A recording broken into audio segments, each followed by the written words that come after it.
Welcome to the WalterFootball.com podcast. This is episode 324. We're going to go over the 2021 NFL Draft betting props, kind of find some stuff we want to wager on in the draft, which is in slightly more than 2 weeks. So it's coming up very quickly.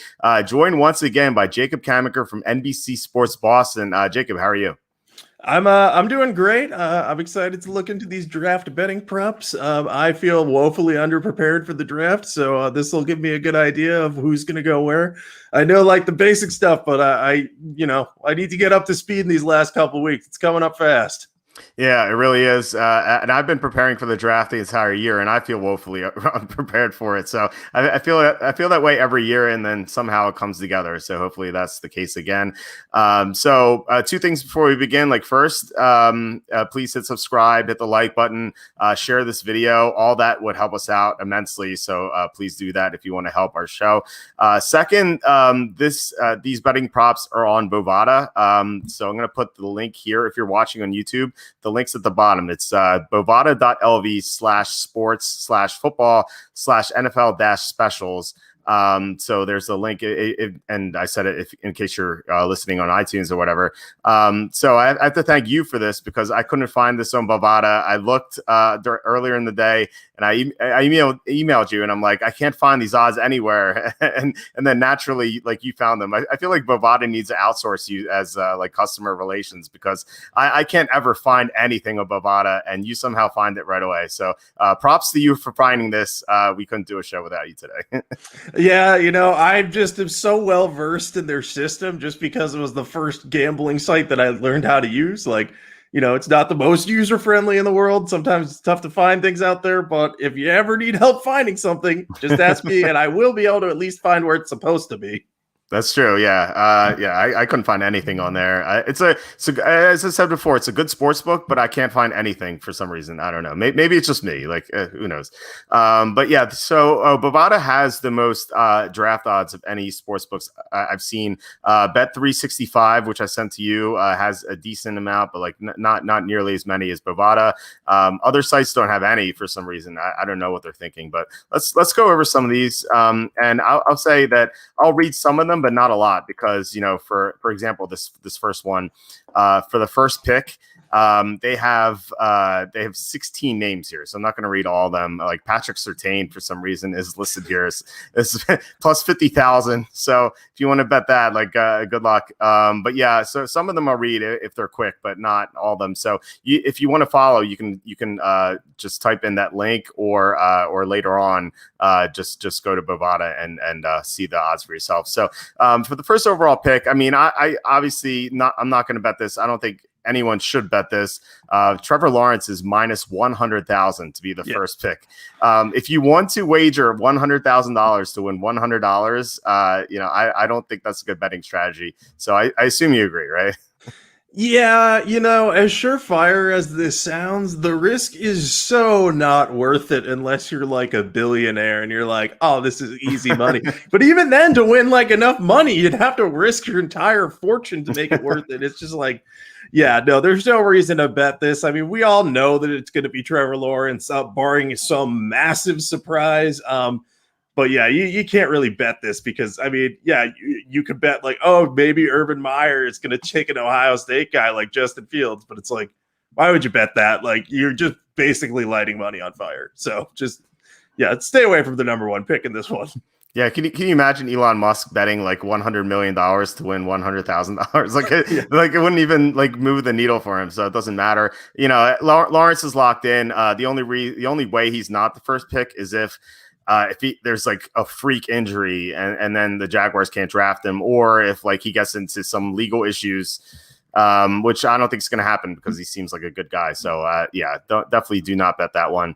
The second overall pick is another one I wouldn't touch either. Zach Wilson, not as expensive. He's minus 2,500. And then you have Justin Fields plus 1,000, Trey Lance plus 2,500, Mac Jones plus 3,000. And then some other guys like Najee Harris is here for some reason for plus 25,000. Just maybe bait someone, some like crazy Alabama fan into betting that one. So I'm not touching this one either. What about you? I mean, here's what I'd say about this one. If you really want to bet on something that you think, all right, this is surely going to happen, this would be the one to do it because it really does look like it's going to be Wilson here. It's not as certain as Lawrence, but the difference between pricing on this at minus 2,500, much better for Wilson. So if you're really itching to get like a surefire bet, sure, you can place a little money on Zach Wilson here, but I wouldn't recommend it. Just the payoff's not good enough. And, what if the Jets do change their mind last minute? Or what if the 49ers are like, listen, we really want Zach Wilson. We'll trade one spot with you and say, oh, wait, that wouldn't matter. Hold on, never mind. My logic there was terrible because he would still be the second pick in that case. I was thinking team matching. So forget what I just said, that second part there. But yeah, you can go with Zach Wilson here.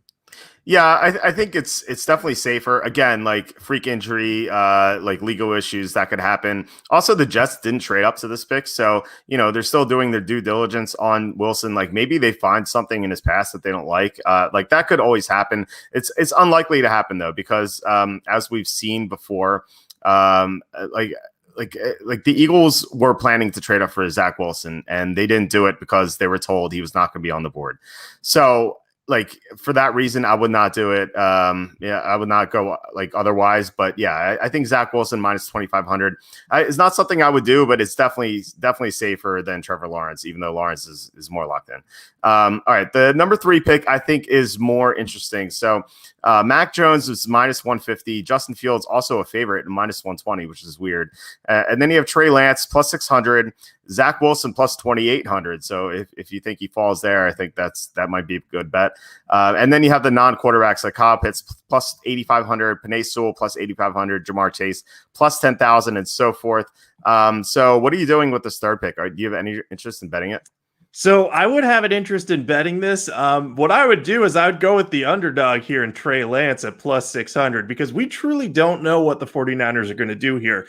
What we do know is they will take a quarterback. And if you can assume that Lawrence and Wilson are going to be off the board, it's going to be either Jones, Fields, or Lance. Now, I would not bet Mac Jones at minus 150. I think he well could be the pick. I said as much on the podcast last week or the week before. And, there's a lot of smoke in that direction. But I know Charlie has reported that, GMs have expected that they moved up for Justin Fields. And maybe that's why they're co-favorites here. But at the same time, there hasn't been as much buzz about Trey Lance. But, he could be a Shanahan system fit. Who knows? Maybe they see him as having a ton of upside and they'll go with him at number 3. I think where he's plus 600 and the other two are favorites here, I would have no problem taking him at that price and just saying like, hey, maybe that's the guy they traded up for, where all 3 of these are kind of like, you could go really any way with how they're going to come off the board here. I think Lance is the best bet because he's the best value. Yeah, I agree. I think if you're going to bet this, I think it's Trey Lance 6-1. Yeah, we don't know who the Niners are going to pick. Like everyone says, it's going to be Mac Jones. I remember everyone saying the Browns are going to take Sam Darnold. Like we really don't know what the what the Niners are going to do. Maybe they don't even know. I think they're definitely leaning in one direction, but they're still attending every pro day. I assume they have a favorite right now, but like they could always change their minds. They could always, they could find something wrong with the prospect they're favoring at the moment. And I don't know. I mean, I feel like Justin Fields is the better player. Trey Lance has more upside than Mac Jones. Mac Jones is safer. So, it could be any of these 3 guys. So I think that the odds say it would be Trey Lance at plus 600. I would even bet Justin Fields at minus 120 over Mac Jones. I just at minus 150, I think that's too expensive because we just don't know if it's going to be him. So I think it's almost a toss up. So I think plus 600 for Trey Lance is pretty good.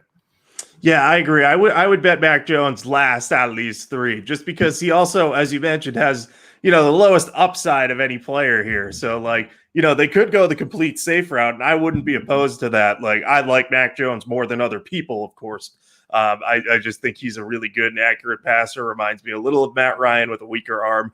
But I think that, if you're going to bet here, it's better to bet on the upside because that's usually what allows players to rise in the draft. So I think Lance, then Fields, then Jones would be the way to go betting here. Yeah, for sure. All right. So there are a lot of players here for drafted in the top 10. So there are 32 guys. I won't read all of them. Like the favorite was Kyle Pitts at minus 10,000. Penei Sewell is minus 5,000. I think they're both safe, but like this, it's an astronomical number, and maybe there's like a bond gate or something like that. Remember, like imagine betting Laramie Tunsil at minus 10,000, thinking it's a lock, and then you lose. Like I just don't. Like anything could happen, so I wouldn't bet these. I think the more interesting ones are kind of like close to even or the underdogs, like. Rashawn Slater is minus 125. Patrick Surtain is minus 115. Devonta Smith also minus 115. Jalen Waddle plus 100. J.C. Horn plus 110. Micah Parsons plus 115, and so on and so forth. And then you have like some of the kind of the mid-range underdogs like Caleb Farley plus 700. Tevin Jenkins plus 800. Jeremiah Wusu-Karamoa plus 1,200, and so forth. So do you see anything here worth betting? Yeah, there's one that I like because Jalen Phillips has had some really good pro days and put up some really good tape last year. I know he has some injury concerns in his past, concussions. He had to retire because of them at one point. But this isn't a particularly strong edge class. And I could see if a team in the top 10 has a need on the edge and they just fall in love with Jalen Phillips, they could take him. Now he's at plus 200. So you're talking 2-1 odds on him. Like, I don't think this is a safe bet by any means, but I think it's one worth taking a chance on if you're looking for a little bit of a risk. So I'm a fan of that. I also like Patrick Surtain at minus 115. It sounds like he's going to be the first corner off the board right now because Caleb Farley's been a little banged up. And, I think Surtain has kind of moved up as a result. There are a lot of teams that need corners. If you look at that back end of the top 10, the Panthers, Broncos, and Cowboys all could consider corners there. So I think if Surtain's going to be the first one off the board, you could go with him there. So I like the value there. One that I would not touch from here, Micah Parsons at plus 115. I think he could fall quite a bit in this draft. I think he'll go later than people think. We've constantly had him going in the back end of the teens, and I've seen him there in your mock. In my own mock I've been working on, I've been putting him there at different points. I think he could even fall further than that if people are not comfortable with his maturity and character concerns. So, I mean, great player, but, there's some off the field stuff there. So don't touch him as a top 10 pick because I think he'll go closer to 20 than closer to 10 when it's all said and done. I completely agree. I would not touch Parsons there. I wish we could bet Parsons not to go in the top 10. I don't really see that, though, unless it's hidden on another page in Bovada somewhere. And if it is, I assume I'm sure you'll find it. I think like some good bets. I think like Devonta Smith at minus 115. I don't know. I don't know how he gets out of the top 10. Like he's so talented. I think that's one of my favorites. I like your Surtain pick at minus 115.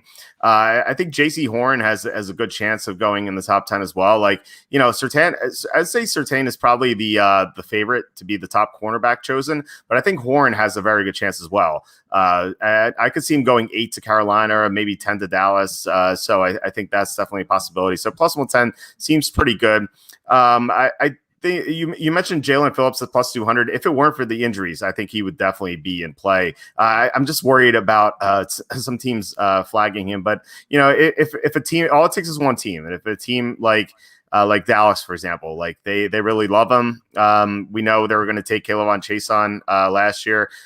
So Phillips makes a lot of sense for them. So if they clear him medically and they love him, then I think they could definitely take him to 10. So I think that would be a good bet at plus 200. I think my favorite long shot is Jason Away at plus 3,300. He has so much upside and athleticism. He's a little raw, but if a team like I said, all it takes is one team, and if a team like Dallas falls in love with him, I could see him going like in outside of like near the top 10. I think he goes higher than people expect. I have him going 27 to Baltimore right now, or 26, I forget. Wherever Baltimore's drafting, I have the Ravens taking him right now. But I could see him being a riser later in the draft process, and I think at 33 to 1, not like a great bet. I wish this was like 61, but like 33 to 1, I think is like pretty decent for him. Yeah, I like that idea as well. That's a good long shot because he is a freaky athlete, and just the one thing that wasn't there for him was the production. But if you watch the tape, he made some plays. He's just raw because I believe he played tight end before and moved to defensive end. So, you got a lot of upside there. I could see him being a big-time riser. We don't really know the order that these pass rushers are going to go in either. Like, you could say that for a lot of positions, obviously, but this year, like, there's no clear-cut top pass rusher. So if a team needs a pass rusher and they love Away, I could see them taking him earlier. And I like the Devonta Smith pick as well for you, because I think the lowest possible he goes is 11 to the Giants. So you're just basically betting on that not happening. And I don't think that he'll get out of the top 10 either. So him, Surtain, definitely two of my favorites. Phillips as a longer shot. I like Owe, and I like Horn too. Horn could easily be the first corner off the board. If you're a Giants fan and you're hoping Devonta Smith falls to you, just bet Devonta Smith, because if he goes in the top 10, you win money. If he falls out of the top 10, like there's a very good chance the Giants are taking him at 11. So it works out either way, right? Or you can maybe be like the Eagles and they draft a second round receiver instead, which doesn't work out. All right, so the next one is drafted in the top 5, which I think is less interesting. It's nothing really stood out here. Like Penei Sewell's minus 140. I think there's a good chance that hits. Kyle Pitts minus 140 as well. Again, that's pretty good. But like I didn't see any underdogs I was interested in. Like Devonta Smith at plus 1400 is okay, but I don't think he goes in the top 5. I think he goes 6 to Miami or maybe a little bit later. So what do you think about these? Yeah, I agree with you. I'm not too wild about this one. The only underdog I would really consider is Ja'Marr Chase at plus 115. And that's only because the Bengals might end up picking one of Joe Burrow's former teammates to, make the quarterback happy, which would be a massive mistake if Penei Sewell is on the board because they need the blocking. But, they scooped up Thaddeus Moss off waivers this week. He played with Burrow at LSU, went undrafted, and then was with Washington. So I think that, if you want to bet on the Bengals taking Ja'Marr Chase at plus 115, that's a pretty good, or it's decent enough, but I'm not very wild about this one at all, really. Yeah, I was kind of I saw that and I was like, okay, that seems like okay. I think Ja'Marr Chase goes 6 or 7, not 5, but it could definitely happen. So I think that's a fine bet if you want to do it. First cornerback drafted. So Patrick Surtain is minus 225 is the favorite, and then JC Horn plus 175. And then Caleb Farley at plus 700. And then it gets pretty high, like Greg Newsome's plus 3,000, Asante Samuel plus 3,500, and so on and so forth. So do you see anything here you like? I would probably, I know I just said Surtain, I think is the first corner that would come off the board, but the value with him's not that great here. I think Horn at nearly 2-1 odds is solid because, like you said, he could be the first corner off the board. If this were a couple weeks ago, I might want to go Farley here at this price, but where he's had some injury concerns, I think that's going to knock him below. So I would say bet either Horn or Surtain here. I would probably bet Horn because of the odds. But if you're really confident in Surtain, I would have no problem with that either. You're just not going to get great value on it. So I think those two are the way to go. Again, Farley a couple of weeks ago would be nice at 7-1, but now I think he could last until maybe 21 to the Colts, maybe a little later. But I don't think he'll quite get into the top 10 where I think the other two could go. Yeah, sadly, you hate to see a guy drop because of injuries, but I think it's going to happen. But if you want to play the more optimistic route, then I think Farley's, not a terrible bet at 7-1, but I wouldn't do it. I think Horn, like you said, is at plus 175 is pretty good. I think it's closer to 50-50 with him and Patrick Surtain. So, I think that's fine. I think that's a decent bet, plus 175. If you want to go nuts, like Greg Newsome at plus 3,000 is like the one long shot I would do. He's gotten a lot of hype during the pro day session. So I think that there's, I don't think it's going to happen. I think he might be the third cornerback chosen. But maybe some team loves him and then takes him before Surtain and Horn. But I don't think so. First defensive lineman chosen, I think is way more interesting because there's only one favorite. It's Kwity Paye at minus 110. Then you have Jalen Phillips plus 170, Jason Away plus 8,000, Christian Barmore plus 700, Gregory Rousseau plus 700, and then you have some long shots. So anyone you like here? Yeah, so I think Kwity Paye is rightfully favored here. So I wouldn't have any problem if you think he's going to be the one. But as I said earlier, I think these guys can come off the board in really any order. So I like Jalen Phillips just because I think he's worked out so well. Again, the injuries might be the issue there. But again, close to 2-1 odds, I would consider that. But then I'm really fine with any of the plus 700, plus 800 guys, Barmore, Rousseau, Away. I think Owe might have the best chance because of his upside of getting scooped early.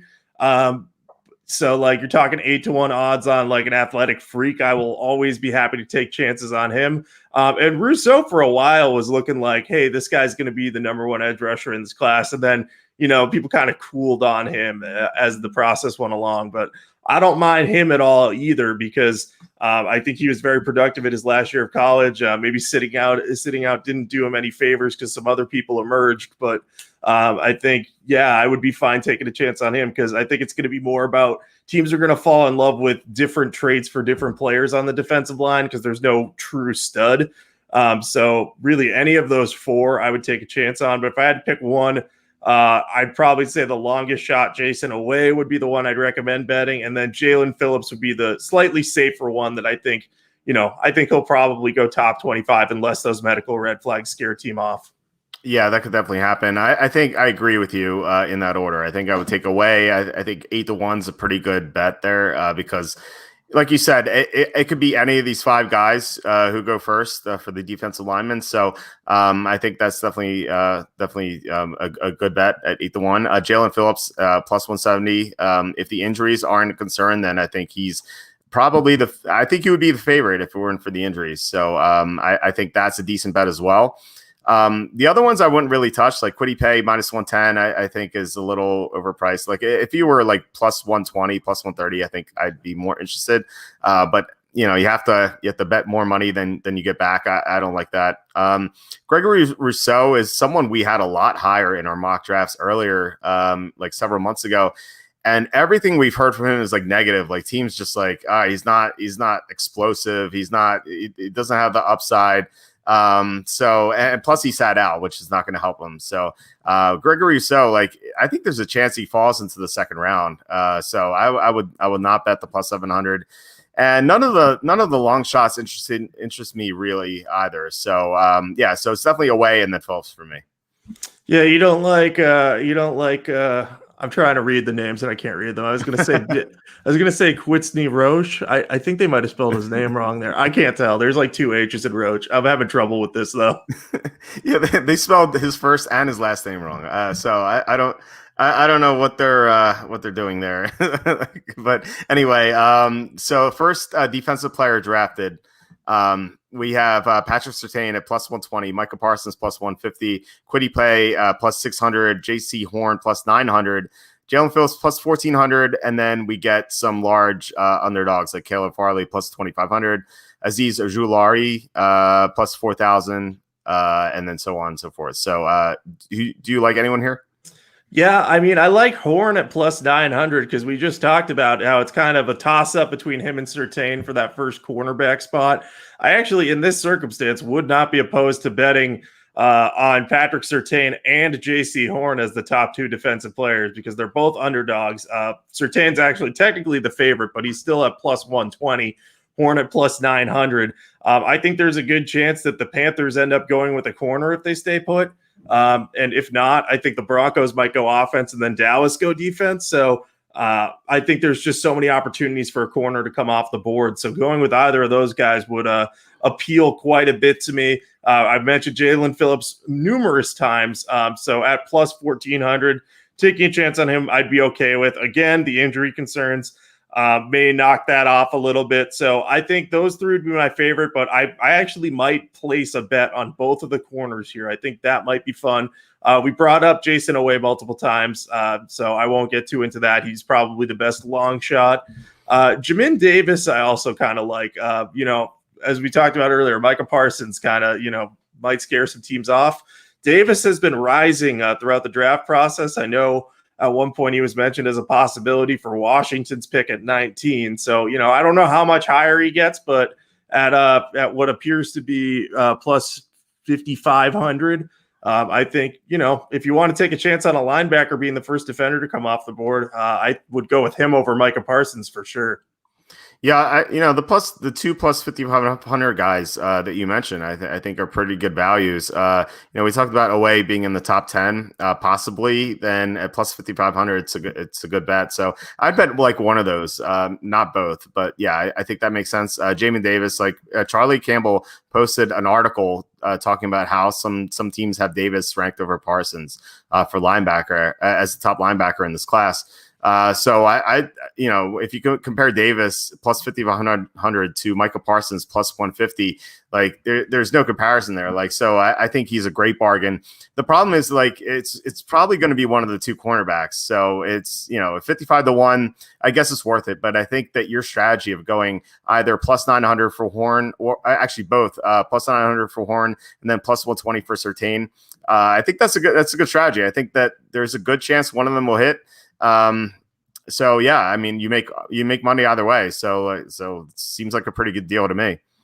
Yeah, and then you just root for it to be Horn that comes off the board first. You can make maximum money, but you can bet it in a way so that you're going to make, a marginal amount of money no matter what. So I always like looking for those little strategies. And it could be thrown for a loop if someone really likes another defensive player. But I think, if you had to break down the chances of corner going first based on anything else, I'd go with corner.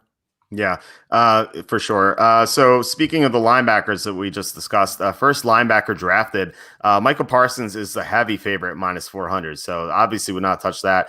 Ojulari is plus 750. Owusu Koromoa is plus 750 as well. Jimin Davis plus 1,000. Zaven Collins plus 1,600.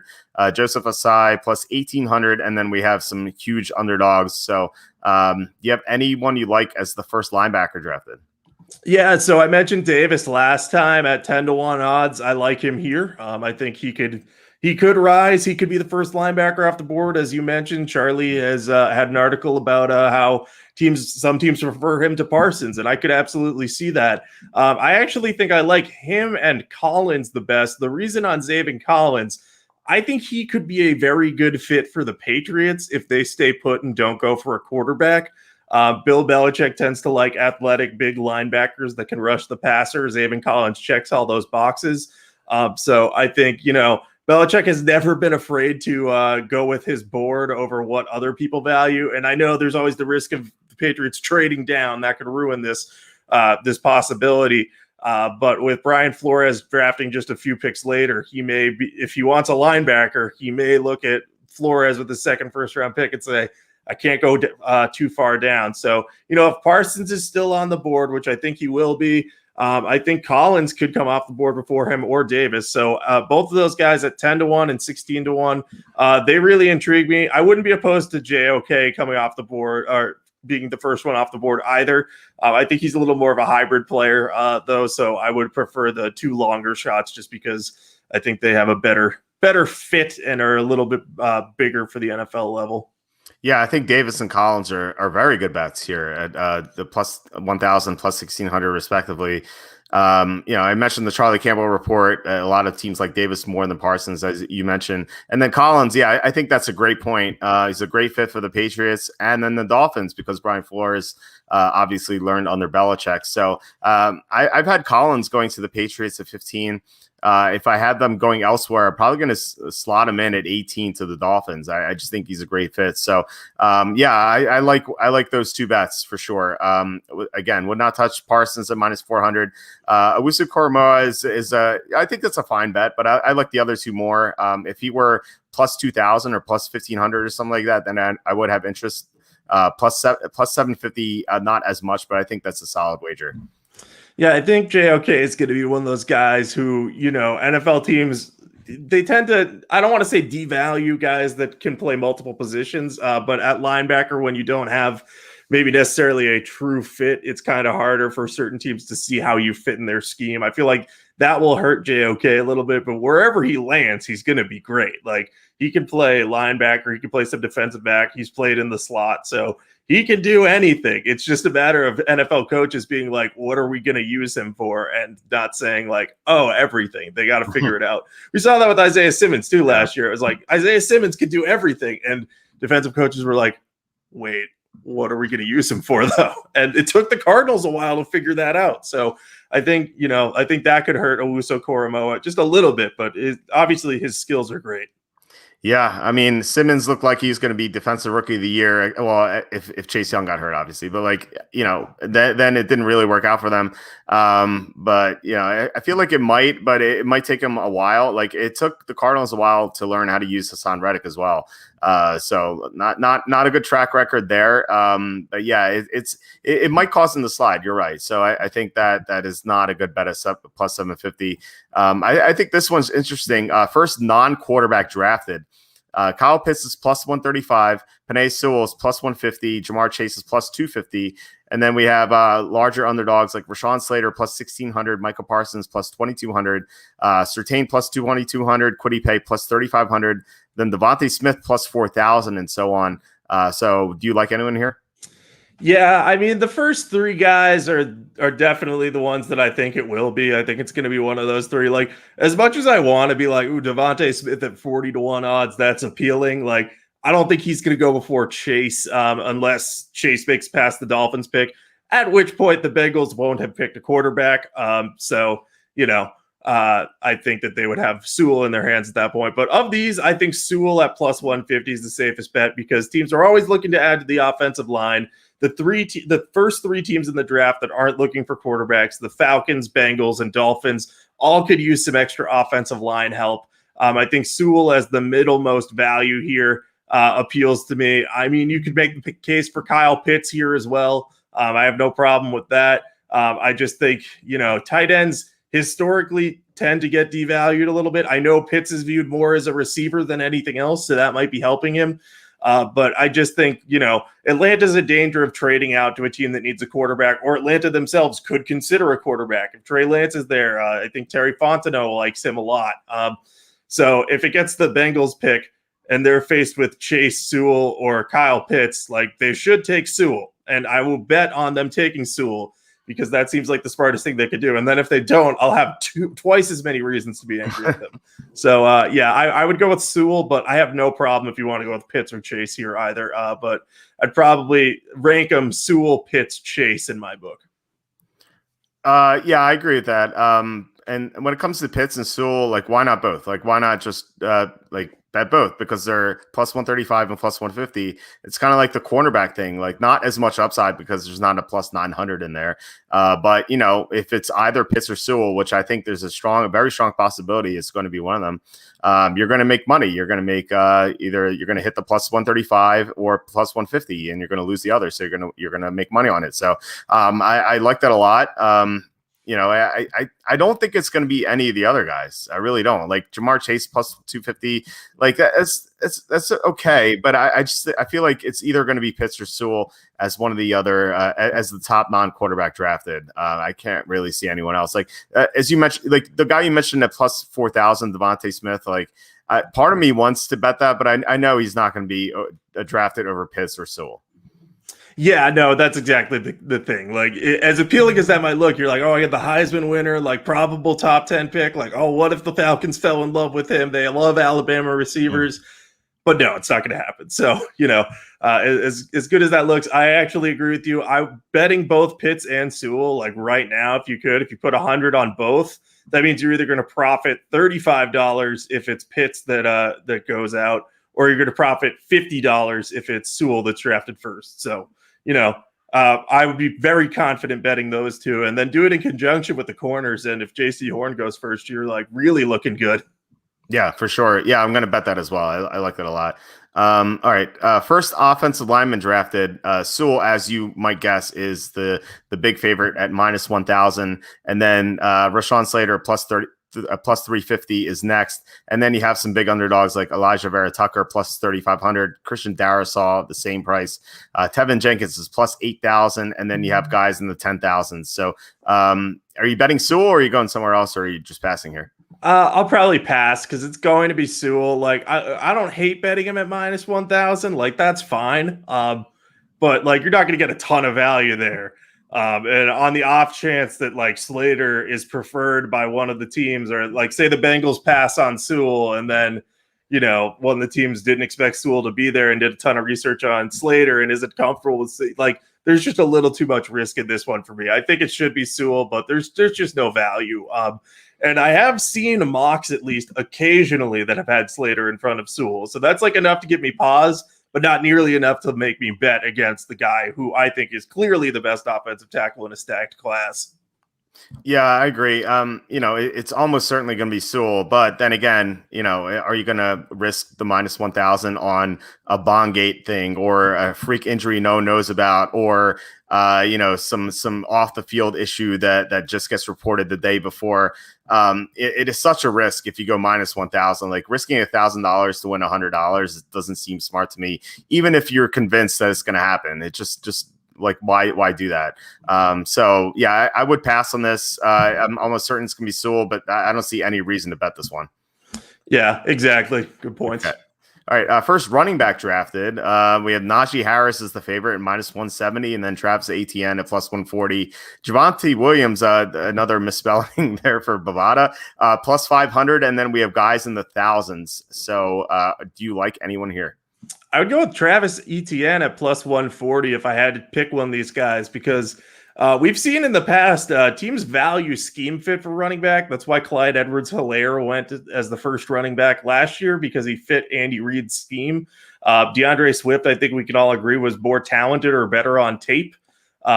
So, like as good as Harris is, Etienne is every bit as good, and he's the underdog here. So I would be fine going with Etienne there. I think all of these guys could last to day two. I think it's a 2-horse race, though, between Harris and Etienne. Maybe one of them sneaks into the first round. Is it going to be Harris, who's, a very good all-around guy, or is it going to be Etienne, who's a little bit more explosive but has some fumbling issues? Like, could go either way, so I'll take the underdog in the running back category. Yeah, you know what? It wouldn't surprise me if Javonte Williams were the first running back chosen. I've seen some people like really love this guy. I can't remember who off the top of my name. Like no one in the NFL, just like draft analysts, like talking him up a lot and saying they would draft him over the other running backs. And not that that means anything, but if they love him so much, then all it takes is for one team to love Javonte Williams more. I think last year, I don't know what the odds were, but I imagine Jonathan Taylor and Deandre Swift were the two favorites at running back. And then Clyde Edwards-Helaire went first. And you're right. Like it's all about scheme. And so like one of the teams might decide that Javonte Williams is better for their scheme and they just love his talent. And there's concern about the other two guys. So I think that Javonte Williams, if I were to bet this, I'd take him at plus 500. But I do like your bet of ATN at plus 140. Najee Harris minus 170 just seems like, he could be the third running back chosen. Like he may not even be second. So at minus 170, I have no interest in that. Yeah, you make a good point about Javonte Williams, because I've seen that same sort of love for him, but I had always just kind of, pushed him to I don't think he'd go first round, but, maybe early day two. But, if all these backs make it to day two or get to the end of the first round, we saw it with Edwards-Helaire. And I think if you were to go back and look at our betting prop show from last year, which I know we did, I'm pretty sure I said you have to bet on either Swift or Taylor because one of them is going to be the first one off the board. And lo and behold, it was Edwards-Helaire. So I think a running back's one of the positions that you could really take a risk because it's just not an insanely valued position at the NFL. So even the best looking prospects sometimes go in favor of guys that are more explosive or have less tread on the tires or are, just better scheme fits. Yeah, and there's a chance that none of them go in the first round either. So that's something that we'll discuss later because there's an interesting prop that I saw later on. So first safety drafted, we have Trayvon Moehrig-Woodard at minus 400. Javon Holland plus 275, Richie Grant plus 600, and then we have some big underdogs. So do you like anyone here? I'm not really gung ho about this category. I don't think it's a very good safety class. I think Moehrig is going to go first probably, but at minus 400, I'm not willing to bet that, and I'm not willing to take a chance on any of the wild cards. Like on the off chance that no safety goes in the first round, which is possible. I don't want to necessarily bet on Javon Holland or Richie Grant coming off the board first. I think it's just too much of a crapshoot at the safety position, in my opinion, this year. Yeah, I agree. Cisco plus 5,000 seems okay to me. But I'm not going to bet this one. It could be any of these guys. I would not bet the favorite. I would go with, if you really want to bet this, I would go with one of the underdogs and try to figure out which one it's going to be.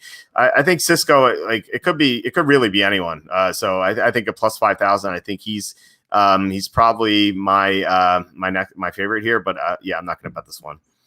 Yeah, I would like Cisco. I think I probably would go Holland first just because I think he could have been a first rounder if in a normal year. But Cisco at plus 5,000, decent value, decent enough. They all get to day two. Maybe he ends up being the favorite. Yeah. First receiver drafted. Jamar Chase is the favorite, minus 500, and then Devonta Smith is plus 500. Jalen Waddle is plus 700, and then we have some big underdogs like Rashawn Bateman is plus 3,500. Tyrese Marshall Jr. is plus 5,500, and so on. So, who do you like here? I like Devonta Smith. I finally feel like I can say that and actually recommend him as a potential bet here. Jamar Chase is probably going to go first, but there's no value with him at minus 500. So if you're looking for value, there's like maybe one scenario where Chase doesn't go before or Smith goes before Chase, and that's if the Dolphins picking at 6 decide they want to go with Smith because he's familiar with Tua. That's about the only reason I can see Chase going after Smith. But there's a chance that happens at least. So plus 500, willing to take a chance on it. If you're betting Jamar Chase in some other categories too, this could be a nice hedge. Like, if you're like, oh, Jamar Chase will be the first non-quarterback off the board, you want to bet that. And you're like, oh, that didn't happen. You can always, bet on Devonta Smith here in hopes that you make it up if he's not the first receiver off the board. So, yeah, I would go with Smith at this price, but he's about the only one that I would bet. Yeah, me too.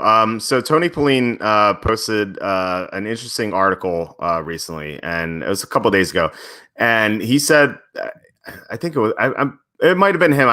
My apologies if it wasn't, but I think he wrote that the Dolphins were going to kind of downgrade the players who opted out of the 2020 season. And we know Jamar Chase did. And so we know the Dolphins traded up for a blue chip player. If Sewell and Pitts are both off the board, which is definitely a possibility, I think we can assume it's going to be one of the receivers. And, if they want to punish, maybe that's a bad word, but if they want to downgrade a guy who sat out, I think it would be Jamar Chase. And yeah, you have the Alabama connection. So I think Devonta Smith makes a lot of sense to the Dolphins at 6. And yeah, maybe they're the only team that would take him, but you never know. Like a lot of some other teams might feel the same way. Like they might not like that some guys opted out. And if it's close, and I think Chase versus Smith is very close, they might just use that as a tiebreaker. And yeah, I mean Smith just had an amazing year, an amazing playoff run. Like he was so great in the playoffs. Like how do you just pass that? And like for plus 500.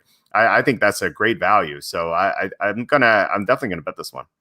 Yeah, and I think the thing to remember about the downgrades too is like it's just a whole few games at least of lost film for them. So and their film is just less recent. So coaches that have to make a decision and are like, I don't know what this guy's been doing for the year off. Like he's been working out, but how has he been doing on the football field? It's just harder for them to know, especially with no combine. So there's just a lot of mystery for those guys. So I could definitely see Smith being the first one off the board, especially if the Dolphins are thinking of downgrading those guys, because Smith already checked some boxes for them. And if you add the downgrading players that did not play last year, then that would give even more of an advantage to Smith. So yeah, no, I like this one even more knowing that. Okay, nice. All right. So total defensive linemen in round 1, over 4.5 is plus 110, under 4.5 is minus 150. So I always hate these because you don't know who qualifies as a defensive lineman. Like here they have Jason Away listed as a defensive lineman, but what if a 3-4 team drafts him as a linebacker and he's announced as a linebacker? Then like, what do you do? So like, I'm not going to bet this one because I don't want to get into some semantics and like thinking I won and then I find out that I lost. But for argument's sake, I think Pay, Phillips, Away, and Barmore, I think they probably all go in the first round. Maybe not Barmore, but I think he probably goes in the first round. And then you have Rousseau who could slip. I guess one of these other guys could be drafted. Carlos Basham's not here. I think he's probably going to go in the second round, but I think he could sneak into the first. So I'm not going to bet this, but I would go. I think I would go under actually, but I'm not crazy about it. Yeah, I hate this prop. I don't like this draft for defensive linemen in general. There's just there are a lot of guys that are bunched really close together, and it's just going to be about how many how many people are, who they prefer, what traits are they looking for based on who they're going to take. So I would lean under on this one, but this isn't one I'm looking to bet, especially with the semantics battle in there too. It's just not fun at that point because you're like, oh, why was Zaven Collins announced as the defensive end? Like, that's weird. Like, that could happen. Like, you never know. If it's a 3-4 defense, they might say edge rusher, and then all hell will break loose. Yeah, that's true. Yeah, I would not want to do this one. The next one is total defensive players drafted in round one. Over 14.5 is plus 120. Under 14.5 is minus 160. So, at first I was like, I don't feel like counting, but like we know there are going to be 5 quarterbacks chosen in the first round, and almost certainly. We know there are going to be at least 3 receivers drafted. We know there's going to be a tight end, and there's probably going to be like 4 or 5 offensive linemen. So, it's going to be pretty tough for this to be like over 17.5. So it could be like 15 or 16 defensive players, but I think there's a good chance it goes under. The problem is it's minus 160, which is not a great odds, but I still would go under 14.5 minus 160. What do you think? Yeah, I would go under here. And again, this similar to you, didn't want to count, but math wise, like, it's possible the first 9 players in this draft that are taken are all offensive players. So, if you had that happen, for argument's sake, that would mean that of the next 23 picks, 15 of them would have to be on defense for the over to hit. So I just don't think that that's likely. So I would go under. Again, like you said, the value's not there, so I wouldn't do this one either. Okay. This is the next one. I don't like it either. Total linebackers drafted in the first round. Over 4.5 is plus 150. Under 4.5 is minus 200. It's for the same reason as before. Is away defensive lineman or a linebacker? Like, we don't know. It depends on the team. So, I'm just going to pass on this one, right? Yeah, I would be more inclined to go the over on this one than the other one, just because I think, Jimin Davis could go in the first round. Parsons, even though we think he'll fall, should still probably go in the first round. But then it's like, what's Away? What's Ojulari? What's Collins? Like, you have all these guys that could be just edge rushers and, consider linebackers in 3-4, but defensive ends. So, yeah, I don't feel like getting into this one, but I would maybe go over here. Okay. Total offensive linemen drafted in the first round. Over 6.5 is plus 130. Under 6.5 is minus 170. And I was kind of trying to figure this out. So I Sewell is locked into the first round. Like, we're assuming no weird things that happen in the run up to the draft. So I think we could say Sewell, Vera Tucker, and Rashawn Slater, I think, are locked into the first round. So that's 3. We have Christian Darrisaw probably in the first round. So 4. Alex Leatherwood, 5. We think Charlie has heard great things from teams regarding Jackson Carman. So I think Jackson Carman probably goes in the first round. So that's 6. And so then we have like Jalen Mayfield, Tevin Jenkins, Sam Cosmi. I'm sure there's some other guys I'm missing.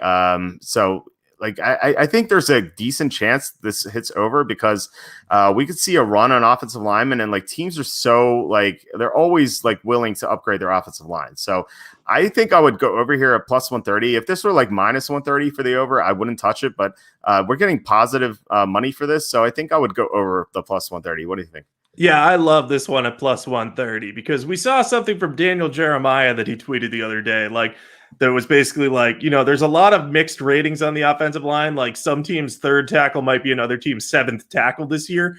So there will be a lot of unpredictability in how they come off the board. Now, I think there are 4 first round. I don't want to call Darrisaw necessarily a lock, but it seems very likely that he'll be a top 25 pick. So you're already getting 4 there. So then you just have to have Leatherwood, Eichenberg, Carman, and Sam Cosmi, Jalen Mayfield. You just have to have 3 of those guys go in the first round. I think it's well within the realm of possibility, especially with the Chiefs picking at 31. Andy Reid loves to upgrade the trenches, and they just released their 2 starting tackles this year. So if they're getting down to it, teams will know that Andy Reid is going to might take an offensive lineman. Teams could try to trade up in front of him.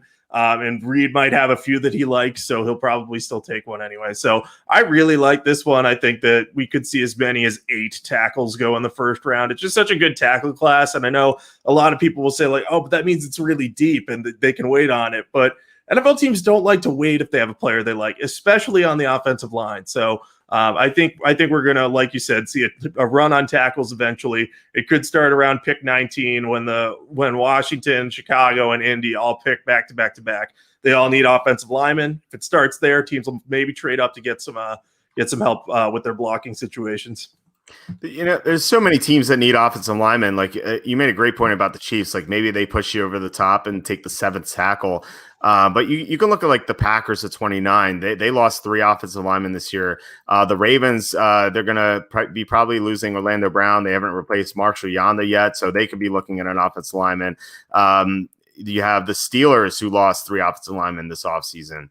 The Titans, they're looking for a right tackle. They cut Dennis Kelly. The Colts lost left tackle. Anthony Costanzo retired. You mentioned the Bears. You mentioned the Redskins. The Dolphins, I don't think they're going to go offensive line, but they certainly could. And then you have the Raiders at 17, who they lost 3 offensive linemen as well. So all these teams could go offensive line. So I think over 6.5 plus 130, I think that's a really good bet. Yeah, that's definitely my favorite of the ones we've talked about so far. And perhaps my favorite of all of the over-under props that are on this for positions. Yeah, for sure. Yeah, it seems like a really strong bet. All right, so this next one's kind of boring because we already kind of talked about it. Total offensive players drafted in the first round. So it's kind of like the opposite of the other one. Over 17.5 is minus 180. Under 17.5 is plus 140. I think if you like the more offensive players than defensive players, you just bet the under. You bet the under for the total defensive players. So I think this is kind of a waste. I don't know why they have both of these. Yeah, that is kind of weird that they have both of them, but yeah, I would agree. Bet the under on the defense opposed to the over on the offense. Slightly better value. Yeah, for sure. Total quarterbacks drafted in the first round. Over 5.5 is plus 300. Under 5.5 is minus 500. I already talked about how we're pretty sure there are going to be 5 quarterbacks in the first round. But do you think 6th one gets in? What do you think about this one? Well, we've seen teams that have been willing to, move up to get that 5th-year option on quarterbacks in the past. But I don't know if there's a good candidate for that this year, because you're talking about the top 3 potential options for that would be Kyle Trask, who, I like him as a day 2 guy. I think he could be a serviceable starter, but is there really enough upside to trust him? Kellen Mond, I think, would have the most upside of the possible players remaining at quarterback. Tons of experience, but he's inconsistent. So, do you really want to spend a first-round pick on him, especially if you have to move up? So I don't know if that's the case. And then I've seen some weird Davis Mills buzz lately. That's like, Davis Mills, what if he gets into the first round? I don't think that happens at all. Like, I really, truly would be stunned if he does. We've seen stranger things happen with quarterbacks. Christian Ponder went very early that year. I think he was 12th overall. But Davis Mills has started like 14 games over the course of his entire career, and they haven't all come in one season. So he's not even a 1-year wonder. I think he may end up going on day 2, but I don't think there's an overwhelming probability that any of these guys go on day 1. But that said, I'm not betting the under here because we know it's going to be at least 5 quarterbacks to come off the board. So if you're like, hey, maybe an NFL team will take a chance at plus 300, go for it. But I'm going to stay away from this one. I just think that it's too risky, and I don't really feel like betting on Trask and Mond being first-round picks. Yeah, minus 500 is it's too risky. I wouldn't do it. I think it's going to be under, but we've seen so many sketchy quarterbacks be chosen in the first round over the years. You mentioned Christian Ponder, Blaine Gabbert. Why was he in the first round? J.P. Lossman. Why was he in the first round? Jake Locker. Why was he in the first round? Patrick Ramsey, if you want to go back to 2002. Why was he in the first round? There's teams throughout history have reached for quarterbacks. So a team could reach for Trask, a team could reach for Mond, a team could reach for Mills, a team could reach for Ramsey, a team could reach for Newman. All this could happen, probably not, but it could. So are you going to risk the minus 500 on it? Are you going to wager $500 to make 100 on that? So I would not bet that. So I don't like that at all. All right. Next one, total running backs drafted in the first round. I kind of alluded to this earlier. Over 1.5 is plus 190. Under 1.5 is minus 290. So what do you think about this one? I think there's a good chance it could be 0. So I love the under here. I don't love the value, but I don't know. are we talking like Harris and ETN both going in the first round? Like, is Javonte Williams going to work his way in the first round? I don't think so. So I would definitely take the under here. Again, I don't know if I'd bet it because the value is just not there. But yeah, there's no reason to bet the over here. I agree. Would you say that the last year's running back class was better than this one? Ooh, that's a good question. It's always hard to tell with running back classes. I would say last year's probably is a little bit better though, because I think Harris is like, you know, Harris is pretty good and ETN's pretty good, but I think the ceilings of the other guys were better. Yeah, I think so. I think it was slightly better, and we saw only one running back go in the first round last year. So why would there suddenly be two running backs chosen in the first round? Like, yeah, it could happen for sure, and like it's not a safe bet at all. But then again, like, what is a safe bet? Like, if something were safe, like Bovada wouldn't host it, like you know, because they'd lose money on it. But I think there's a very good chance that we see 0 or 1 running backs chosen in the first round. So yeah, the under -1.5, -290. Even though it's -290, I think I'm going to bet this one because I can't see 2 running backs going in the first round. Yeah, I might be right there with you. It's just, yeah, you make good points as always. So I think you'll convince me to join you. Thank you. All right. Total safeties drafted in the first round. Over a half is -330. Under a half is +215. We talked about how there might not be any safeties chosen in the first round. So I don't know how you bet the over. I should say I thought it was 1.5. Never mind. So what do you think about this? Yeah, I would. You're basically betting on, is Trayvon Moehrig going to be picked in the first round? Like that's what this question is. And you know, as much as I like him and I like his game, I think I would want to go with the under here. Just because I think, as we talked about, there could be a run on tackles that pushes safeties down. I think there's a lot of good receivers in this class, and there are a lot of teams looking for receivers. I think this is just an offensive skewed draft. And I wouldn't put a ton on this, but you know, if we're gonna go with, do I have to pick a safety in the first round? I would probably take Moehrig, but I would wait on the safety. So at +215, I'll take a chance on no safeties being drafted. I won't put a ton on it because, you know, Moehrig could go at like 17 to the Raiders or something, and then my whole rest of my first round, that bet's ruined. But yeah, I just don't think that there's not 2 safeties I would consider in round 1. So it's basically, do you think Moehrig will be picked in round 1? And I'm very torn on that, but I would lean towards the value here. Yeah, I agree with you. Like Moehrig is probably going to go late in the first round. And like safety is not a premium position like offensive lineman or a pass rusher or quarterback or even like a receiver. Like it's kind of like down there, and like we've seen teams not spend a lot of money on safeties over the years.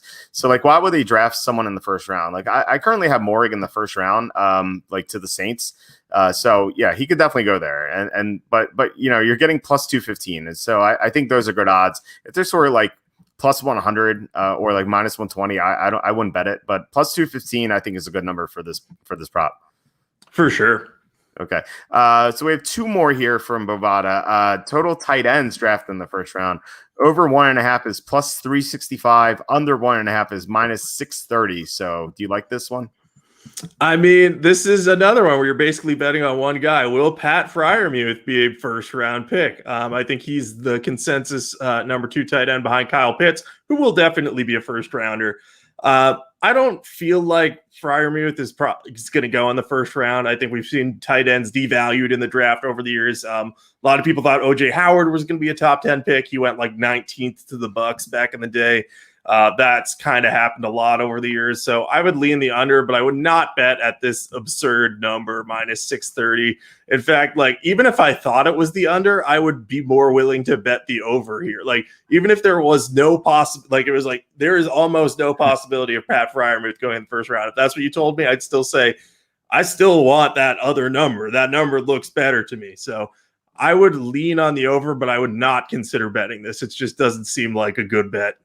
Yeah, I think once you get to like -400, like it almost has to be a lock, right? And like this is not a lock because Freiermuth could go in the first round. Like I said before, like all it takes is one team to fall in love with him. You know, like there could be a team late in the draft that really likes him. You know, I don't. I don't know if there's necessarily need, but like, for example, like the Steelers, they have Eric Ebron right now. Like he always drops passes. Like maybe they love Freiermuth and they want him badly. And maybe they move down a couple spots even and then draft him at like 28 or 29. Like that could definitely happen. So I would not bet this. I would not risk the minus 630, but I do think it'll only be Pitts in the first round ultimately. But yeah, minus 630 is way too risky. Yeah, definitely. That number just popped out to me. Like I was like, oh, I'm surprised it's that low. Like that's kind of crazy. Yeah, for sure. Last one of Bovada, and then we'll get to some questions. Total wide receivers drafted in the first round. Over 4.5 is minus 250. Under 4.5 is plus 170. So do you like this one? I would lean on receiver here. I like this one. I don't like the value. I think we're definitely going to see at least 3 go. Chase Smith and Waddle will go. And then you're talking about any combination of Kadarius Toney, Terrace Marshall, Rashad Bateman. Like I think 2 of them probably go in the first round. I know it's a good receiver draft and it's pretty deep, but as we get to the end of the first round, I think you'll start seeing more receivers coming off the board ahead of day 2 as teams kind of get worried, like, oh, what if my guy's not there in the second round at the position? So I would go the over here. I'm not overwhelmed by the value, though, so I wouldn't bet much on this. See, I was actually leaning toward the under plus 170 because I just think this receiving class is so deep that, I feel like it, obviously the 3 guys are going to go early, but outside of that, teams might be like, okay, like there are a lot of guys who can draft in the second or third round. Like we can wait on receivers, whereas like offensive linemen are just like so premium here and like such a good offensive line class. Like maybe teams prioritize like the offensive linemen, the teams I mentioned earlier late in the draft that could take offensive linemen. A lot of them could take receiver too, like not the Steelers, and I don't think the Raiders either, but like the Packers, they could go receiver, the Ravens as well. So like they could definitely go receiver, the Colts too. But I think they would go offensive lineman over receiver, given how deep receiver is. So that's the only reason why I would go under. I'm not in love with this. Like I don't think I'm going to bet this one, but I would lean under on this. Yeah, no, I get where you're coming from because it's always weird where there are like 3 locks and then, a bunch of guys that could go, but it's a deep draft, like you mentioned. So I get where you're coming from on the under for sure. So I think there are a lot of other ones that I like better than this one to bet just because, if we get down to it and I'm sweating out if Terrace Marshall is going to get drafted in the last 4 picks, I'm probably not going to be very happy. So I'd just rather do some other stuff. Yeah, I totally agree with that. So those are the only props we have. So we had some questions. So Rick asked thoughts on Julian Edelman and his release and retirement. So this is your account. You live in the New England area. You've seen Edelman throughout his whole career. So what do you think about this? Yeah, I think this is a tough day for Patriots fans because Edelman was like he really embodied the personality of what the team was like. Outside of Brady, there wasn't always a lot of elite offensive players, but there were guys who stepped up. And Edelman was an ultimate underdog. He was drafted as a 7th round converted quarterback out of Kent State, and he became one of the best postseason receivers in NFL history. Like he has the 2nd most receiving yards and catches to only Jerry Rice, which is like unfathomable because when you look at the dude, you're just like, man, this guy has that many catches and that many receiving yards and a Super Bowl MVP. And one of the best catches in the Falcons Super Bowl that you'll ever see when he caught that ball and just basically scooped it off the ground. There are a lot of good catches in Super Bowl history. I remember the helmet catch, guys. Don't worry. So, I would call it a top 5 catch because that really embodied that. And, he got a ton of praise from Bill Belichick upon his retirement. So I think that Belichick understands how important Edelman was, called him the ultimate competitor. And I think that's what sums him up. He was so competitive day in and day out, and he really loved playing. So he will be missed. The Patriots are going to miss him. It's too bad that his knee just wasn't ready and wasn't up for it anymore. But I'm glad that he retired now as opposed to trying to gut through it and not being able to do it because that would have been hard to watch. He knew it was time to step away. He had a great career and did a hell of a lot more than anyone really thought he ever would. So props to Edelman on a great career. He really, really did a good job of doing exactly what he needed to in New England. Yeah, I feel like he got the most he possibly could have gotten out of his career. Like he did everything. He won Super Bowls. He was amazing in those games. Like he put up great stats. It kind of hurt to watch him last year because you knew that he was banged up and he was not right. And yeah, like it was about that time to retire. So yeah, definitely a great career. And according to my dad, he was my fourth cousin. So so congratulations to our family on having an NFL player, I suppose. If my dad's correct, I don't know if he is, but I wrote about that in my book, which you can find in the link in the description. So we're on my bookshelf behind me now. It's back there. Nice. So, nice. Yep. Thanks. Oh, Yeah. No problem. Yeah. I talked about that story. Yeah. So apparently he's my fourth cousin, but I'm not totally sure that my dad is though. All right. So Blake says, I love, I believe this is Tevin Jenkins to the Raiders at 17. Yeah. I mean, the Raiders could, they could definitely draft Jenkins. There is one of several offensive linemen they could draft. I've noticed like the Raiders love the big college programs like Alabama, Clemson. So I think they go Leatherwood or Carmen over Jenkins, but I think Jenkins makes sense as well. Yeah, I like Leatherwood probably the best of those options, just because of his experience and versatility. But, any offensive tackle they take at that juncture is going to be good. Yeah, for sure. Niners 510 says, you guys look hungry. What are we eating for dinner tonight? I have no idea. I mean, it's up to my wife. She's getting dinner tonight. What about you? I have already eaten dinner. I had turkey burgers, so I am good for the night. Thank you. I appreciate it, though. Nice. All right. Jason says, this is what I was talking to you about, Walter. I had Trevon Moehrig going to Baltimore round 1. Yeah, I mean, you could go there. I feel like the Ravens have so many bigger needs, though, like offensive line, receiver, and pass rush are like all things they need to address. So I have them taking away right now, but they can go and they can really go any direction. Like they draft really well. So yeah, I mean, Moehrigg's definitely in play, but I feel like they could draft like one of like 15 or 16 players. Yeah, I'd rather just take a safety later than taking one in round 1, because I think there are going to be better players that fill bigger needs, like you said. Like I'd go offensive line there. Like I love the idea of them adding like Landon Dickerson from Alabama. I know that might be a little early for him. I like him more than most, but like those types of guys on the offensive line, I'd go with for Baltimore over safety. Yeah, me too. Blake says you should do a live mock. We're going to do a live mock draft next week, so definitely check that out. Thomas says Packers going receiver. Imagine that. Yeah, I mean, they could definitely go receiver, but I think I have a feeling they're going to wait till the second round to take a receiver. I think they're going to go either offensive lineman or cornerback in the first round. So, I mean, you're a Packer fan, so like, what do you think? Yeah, I think that they'll probably go offensive lineman in the first round as opposed to receiver if they go offense.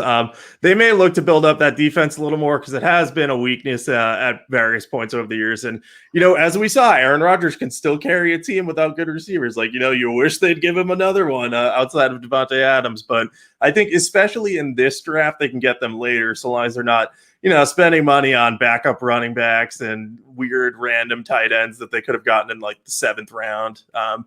But yeah, I would wait on a receiver if I were the Packers, but not ignore the position this time. Yeah. 3 more questions, comments, also from Thomas. Does a deep class of one position mean guys get pushed down or pushed up? I think it depends on, really the depth and like how high the guys are. Like the receiving class is really weird because it's so top heavy, but there's like a lot of depth as well. So I don't think like the fact that there's a lot of depth means that they could draft the guys in the 2nd or 3rd round. But the top guys are definitely going to go up. So I don't know if it's necessarily like one or the other. I think it really depends on the situation. I would agree with that. I would say it depends on the value tier almost. Like you have this like tier of 3 top receivers that are going to go high because they have an elite skill set. But then like the tier 2 of receivers are just so deep. Like there are so many guys that you're like, oh yeah, this guy could easily be a starter. That I think that almost pushes that tier down further because, teams are like, oh, we could get like this guy in round 2 as opposed to taking this guy in round 1. Like, I think a good example of that would be like Kadarius Toney. Like, oh, you get him in round 1 or, oh, you get Jalen Darden a few rounds later. And then you're like, hey, that's not a bad value. So I think it really depends. It also depends on how premium the position is. Like, I think offensive line, it's different. Like, if someone thinks you're going to be a good left tackle, you're going to probably go in the first round. Like, people don't wait on tackles, but people do wait on receivers more and more. Yeah, it's a good point for sure. All right, Blake says, would you guys share your thoughts on the Raiders offseason? It wasn't great. They lost so many offensive linemen. They already had weaknesses on defense. I like the Yannick Ngakoue signing. I thought that was a great move considering they almost traded the 18th pick for him. So they got him just for money, which is great. Otherwise, though, I think it was a dreadful offseason, and I think they've downgraded the roster. Maybe they have a great draft, but Mayock's draft history hasn't been all that great. So, yeah, it's not looking good for the Raiders. I think they definitely regress, and I think they might go like 4-12 or 5-11 this year. Yeah, getting rid of 3 starting offensive linemen that are pretty good. Like none of them were bad or anything. I think that was a big mistake. They have to rebuild the entire right side of their line. Like I think that's going to hurt Derek Carr a lot. Like I don't know. I just wasn't a fan of that. Liked Ngakoue, like you said, but I think there's some regression potential there. Yeah. All right. I'm reaching over here because this last comment requires some props. So Kenny says, remember we had Julian Edelman 40-1 to win Super Bowl MVP. Best $10 bet ever. Of course, no more betting for me these days. That's sad. But what's not sad is that Kenny sent me a gift. It's a belated wedding present. So it says here, in case you can't read, it says, in honor of the first ever Walter Football mock draft back in 2001, the best 3 players from that draft were LaDainian Tomlinson, Drew Brees, and Steve Hutchinson. So Kenny sent me an autographed Steve Hutchinson card. You can see the autograph there. Then we have Drew Brees, another autograph. There you go.